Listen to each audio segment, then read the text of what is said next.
I'm Mike. I'm Ty. This is Political Party on Center Street. And we want to thank you for watching our first video, for liking, subscribing.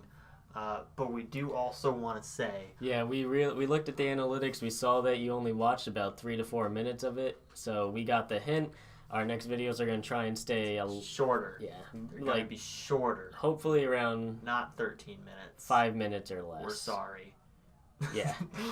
So without further ado, this episode is about the transgender bathroom issue that is all of a sudden an issue.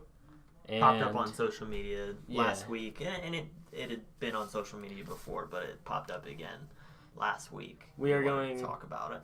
Yeah, and we're going to discuss whether or not the federal government should force public and private businesses to allow transgenders to use the bathroom of their choice. We disagree, and hope you enjoy watching that. All right, my perspective on this issue, it's not a typical libertarian viewpoint.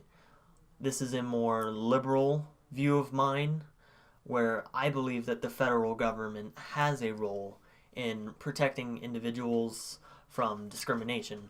I believe that this is a tyranny of the majority issue, where the majority of a population forces its will upon a minority group in the population, and I think that's wrong, and I think that the federal government should have laws in place that protect minority groups from discrimination in both the public and the private sectors.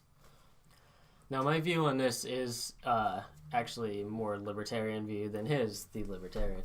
I completely believe that in the public sector, yes, the government needs to step in and make it available for transgenders to use whichever bathroom they choose, because taxpayers pay for those public places.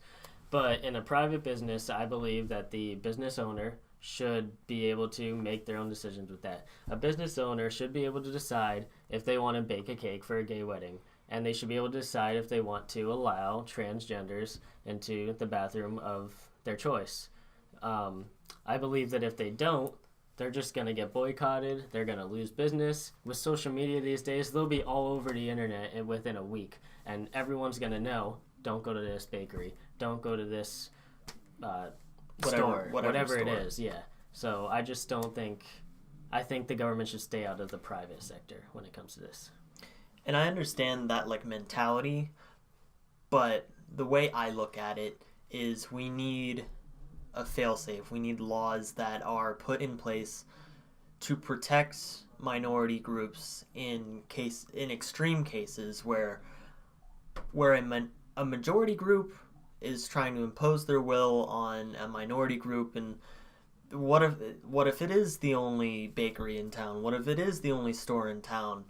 And in that case, they cannot escape it without a certain burden of having to leave and go somewhere else. And I don't believe that's fair to do that to minority groups.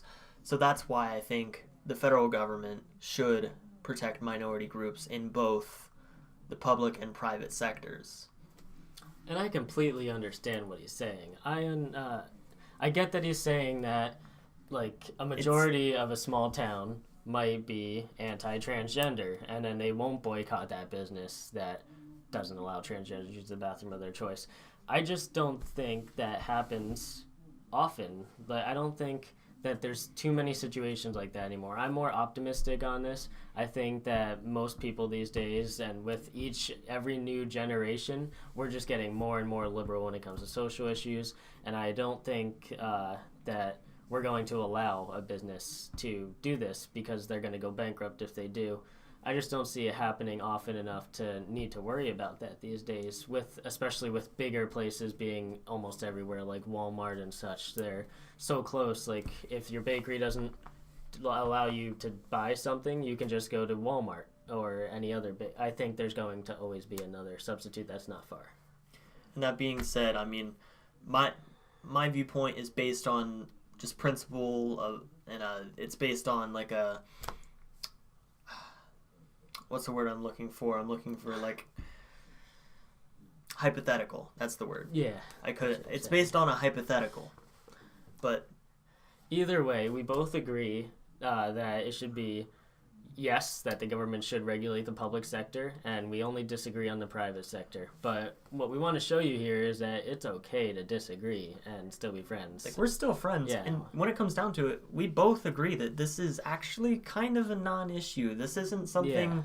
This isn't something that regular, everyday Americans deal with. Transgender people get to use whatever bathroom they want. For years, transgenders haven't even had permission, specific permission. They haven't needed it. They just go to the bathroom that they want because they usually look like whatever sex they want to be. So I think this is a non-issue. I don't think it's something that the federal government should be discussing or figuring out or solving right now. I think there are plenty of other issues to solve. But like I said, we disagree and we agree and we're still friends and it's great. Yeah. So we want to thank you for watching again. This was probably under about 6.5 minutes, so we're going to try and keep the rest of the videos like that. And from now on. Maybe even a little bit lower, who knows. But thank you for watching again. Tell us in the comments what you want to hear next. And like, subscribe, share with your friends. Yeah. All right. Yep. Bye.